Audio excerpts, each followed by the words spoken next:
नमस्कार सर. नमस्कार. हा सर, तुम्ही कालचा जो व्हिडिओ बनवला त्यामध्ये अंदाज सांगितलेलाच आहे सर. परंतु मध्ये अनेक व्हिडिओ शेतकऱ्यांपर्यंत पोहोचत नाही सर. तर या हं, रेसिपी मार्फत आपण जो अंदाज दिलेला आहे सर काल, तो शेतकऱ्यांना या व्हिडिओमध्ये नक्की सांगावा. पहिली गोष्ट राज्यात विखुरलेल्या स्वरूपाचा पाऊस पडणार आहे.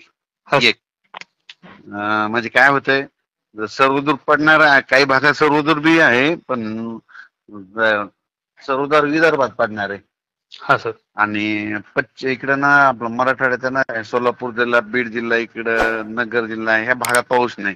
तर तिकडे ते व्हिडिओ ऐकलं तर त्यांना वाटतंय की मग खोटं वाटतंय.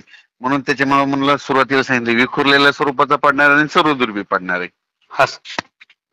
हा म्हणजे दोन्हीही कंडिशन राहतील यामध्ये, म्हणजे विखुरलेल्या स्वरूपाचं देखील पडत आणि सर्वदूर देखील पडेल म्हणजे. हा, काही जिल्ह्यात सर्वदूर पडेल. हा म्हणजे. आता तुम्हाला सांगतो सर्वदूर, तुम्हाला सांगायचं झालं तर आज आहे 25 जून 2025. नाही सर, आज सॉरी, आज 28 जून आहे. हो, 28 जून. 28 जून 2025. हम्म. हा सर. 28 जून 2025 आहे. आता नागपूर, वर्धा, भंडारा. हा सर. हॅलो.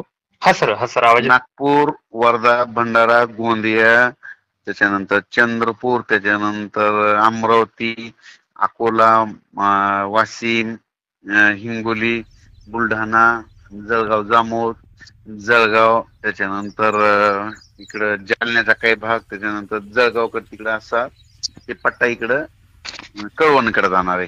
ह्या पट्ट्यात पाऊस येणार आहे बघा. सरीव सरीव जोरात येणार आहे आज हा. दुपारनंतर आणि काही रात्रीला काही काही ठिकाणी. हा सर, यामध्ये सर मुसळधार पाऊस देखील राहू शकतो. मुसळधार होणार आहे, मग ते विदर्भात होणार आहे. हा सर. आता आमच्या बुलढाणा जिल्ह्यात म्हणजे चांगला पाऊस झालेला आहे सर.